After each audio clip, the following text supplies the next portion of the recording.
আল্লাহর এক বান্দা ছিল নামাজের সিজদায়। আল্লাহ ডাক দিয়ে বলে, বান্দা, তুই যতই নামাজ পড় আর যতই সিজদা কর, তোর ঠিকানা জাহান্নাম। এ কথা শুনে বান্দাটি বলতেছে, আলহামদুলিল্লাহ। আল্লাহ বলে, এই বান্দা, জাহান্নামের কথা শুনে কেউ আলহামদুলিল্লাহ কয়?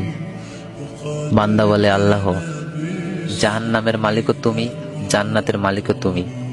তুমি আল্লাহ যদি খুশি হয়ে আমাকে জাহান্নামও দাও, আমার আপত্তি করার কোনো অধিকার নেই। আল্লাহ বলতেছে, বান্দা, জাহান্নামে গেলে তুই পুড়ে যাবি, তোর কষ্ট হবে।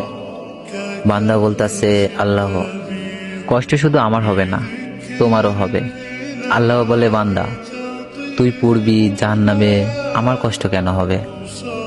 বান্দা বলে, আল্লাহ, মায়ের কোলে সন্তান যদি পানিতে পড়ে যায়, তাহলে দুনিয়ার কোনো মাই যেমন দূরে দাঁড়িয়ে থাকতে পারে না, দৌড়ে গিয়ে বাচ্চাকে কোলে নেয়, আমার বিশ্বাস ওই মায়ের চেয়ে কোটি কোটি গুণ দয়া তোমার বেশি।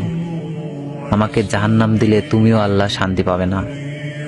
আল্লাহ বলে, বান্দা, এই দলিল তুই কই পাইলি? বান্দা বলে, আল্লাহ, আমাদের জাতির পিতা ইব্রাহিম আলাইহিস সালাম তোমার প্রেম বুকে নিয়ে যখন নমরুদের চুলায় পড়ে গেল, তার আগেই তুমি বলে দিলে। আমার দিকে তাকিয়ে দেখো, আমার কলেজা ভরে শুধু তুমি আছো, আর অন্য কারো জায়গা নাই।